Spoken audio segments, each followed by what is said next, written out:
नमस्कार दोस्तों, स्वागत है आपका मेरे YouTube चैनल विकी क्रिएटर्स में। आज मैं आपको एक कहानी सुनाने जा रहा हूँ जिसका नाम है चालाक बहुएं। रात को 11:30 बजे एक घर में दो बहुओं के होते हुए भी सास बर्तन साफ कर रही थी। तभी बर्तनों की आवाज़ से परेशान होकर बड़ी बहू ने अपने पति से कहा कि जाओ अपनी माँ को मना करो कि इतनी रात को बर्तनों को साफ ना करे। रोज़ रोज़ तुम्हारी माँ की वजह से हमारी नींद खराब होती है। साथ ही रोज़ सुबह तुम्हारी माँ सुबह 5 बजे ही उठ जाती है, फिर पूजा पाठ करना शुरू करके हमारी नींद खराब करती है। अब न ही रात को चैन और न ही सुबह। अब जाओ भी, सोच क्या रहे हो? तुम्हारी माँ को मना करो। तभी उसका पति खड़ा होता है और रसोई की तरफ चला जाता है। रास्ते में उसे छोटे भाई के कमरे से भी वही आवाज़ सुनाई देती है जो बातें उसके कमरे में हो रही थी। तभी सब कुछ सुनकर वो छोटे भाई के कमरे का दरवाज़ा बजा देता है तो उसका छोटा भाई बाहर आता है। फिर वो दोनों भाई मिलकर अपनी माँ के पास रसोई घर में जाते हैं और अपनी माँ के बर्तन साफ करने में मदद करते हैं। उनकी माँ उन्हें बर्तन साफ करने से मना करती है, पर बेटे अपनी माँ से बहुत प्यार करते थे। उन्होंने कहा कि माँ आप आराम कर लीजिए, हम धो लेंगे बर्तन। तब उनकी माँ ने कहा कि बेटा इससे अच्छा तो तुम ये सब काम करने के लिए अपनी पत्नियों से भी कह सकते थे, मगर वो तो बस पूरा दिन टीवी और मोबाइल ही देखती रहती हैं, तुम उनसे कुछ कहते क्यों नहीं? तब उनका बड़ा बेटा बोला कि माँ एक सच्चा इंसान वही है जो बिना बोले ही सब समझ जाए और अपनी सास के काम में हाथ बटाए। हम उनसे बार बार काम के लिए नहीं कहेंगे, क्योंकि दो बातें सुनकर काम करने वाला इंसान नहीं जानवर होता है। आपने हमारी शादी करवाई और हमने कर ली, मगर माँ आप ही ने तो कहा था कि माँ को माँ की जगह मानो और पत्नी को पत्नी की जगह। और रही बात घर का काम करने की, तो एक दिन हमारी पत्नियाँ सारा काम बिना बोले ही ज़रूर करेगी।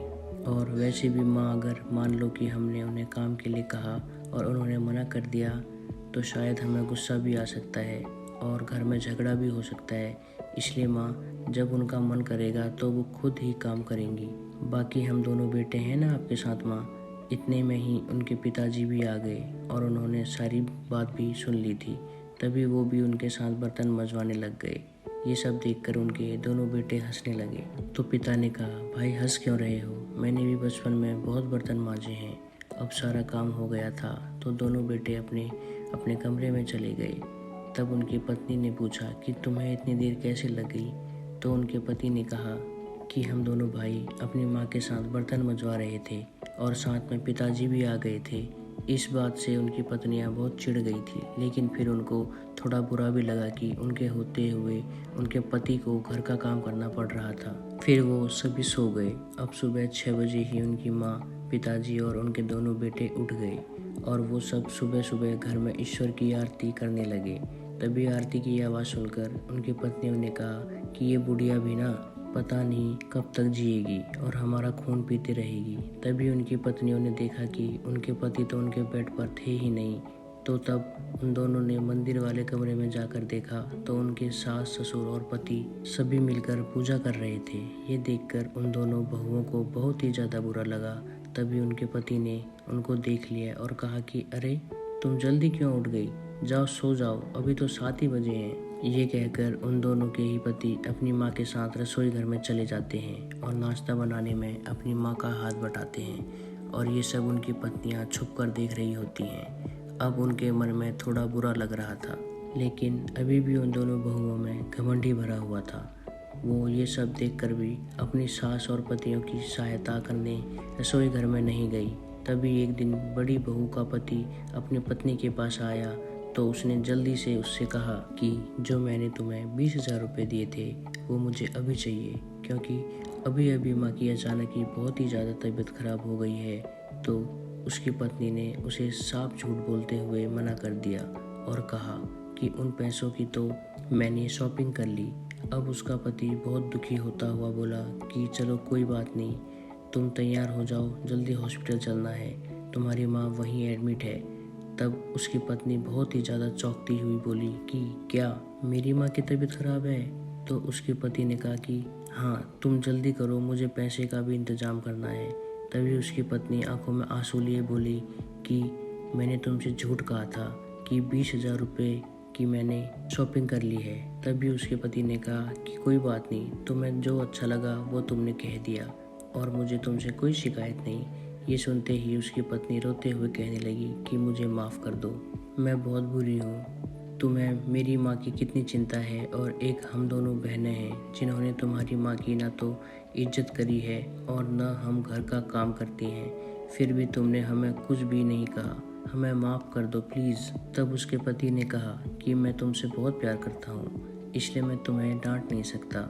और रही बात घर का काम करने की, वो तुम्हारी मर्जी है, जैसा तुम हमसे प्यार करती हो वैसा ही करो। और अगर तुम मेरी माँ की इज्जत नहीं भी करोगी तब भी मैं तुम्हारी माँ की इज्जत करूँगा। ये कहकर उसका पति चला गया। तभी उसकी छोटी बहन भी आ जाती है और दोनों बहनें मिलकर बहुत ही रोती हैं और बहुत पछताती भी हैं। और अब उनको समझ आ चुका था कि जब हमारे पति बाहर काम करके अपनी माँ की घर के काम में सहायता करवा सकते हैं तो हम तो इस घर की बहू हैं, हम ये सब क्यों नहीं कर सकती। और तो और हमारे पतियों ने भी हमसे घर में काम करवाने के लिए हमारे ऊपर कोई जोर नहीं चलाया और खुद ही सारा काम करने लग गए। ये हमारे पति नहीं देवता हैं, वरना इनकी जगह कोई और होता तो हमसे लड़ाई करके या हमें मारकर हमसे घर का सारा काम करवाता, मगर इन्होंने ऐसा बिल्कुल भी नहीं किया। और हमारी सास ने भी हमें कुछ नहीं कहा। और अब हमारा ये फ़र्ज़ है कि हम भी अपनी सास और पतियों की खूब सेवा करेंगे। ये सोचकर वो दोनों बहुएं अगले दिन से ही रसोई घर में चली जाती हैं और चुपचाप ही काम करने लगती हैं। और अपने पतियों से वो ये कहती हैं कि आप माँ जी को लेकर जाइए, हम दोनों बहनें सारा काम कर लेंगे। तो उनके पति ने कहा कि नहीं, हम कर लेंगे, तुम दोनों बहनें आराम कर लो। तभी उनकी दोनों पत्नियों ने कहा कि नहीं, अब हम ये गलती नहीं कर सकते। तुम इतने अच्छे हो कि अब हमें हमारी गलती का एहसास हो चुका है और माँ जी आप भी हमें माफ़ कर दीजिए। हम इस घर की बहू होते हुए भी आपसे ही सारा काम करवाती थी, हमें माफ़ कर दीजिए माँ जी। तो उनकी सास ने कहा कि बेटी तुमने कुछ भी नहीं किया, अभी तुम नादान हो। अगर तुम्हारी जगह मेरी बेटी भी होती तो मैं उसे भी काम के लिए बिल्कुल भी नहीं कहती। तुम मेरी बहू बाद में पहले बेटी हो। ये सुनकर वो दोनों बहुएं अपनी सास के पैरों में गिर जाती हैं और उनसे खूब माफ़ी मांगती हैं। और बाद में बेटे भी बहुत खुश थे। वो दोनों ये सोचकर खुश थे क्योंकि उनको अपनी पत्नियों से लड़ाई भी नहीं करनी पड़ी और वो सुधर भी गई। तो दोस्तों, क्या आप भी ऐसे पति हो जो अपनी पत्नियों से बिल्कुल लड़ाई भी ना करें और उनकी पत्नियां भी सुधर जाएं और घर में शांति भी बनी रहे। धन्यवाद। अधिक वीडियो के लिए चैनल को सब्सक्राइब और शेयर करें। धन्यवाद।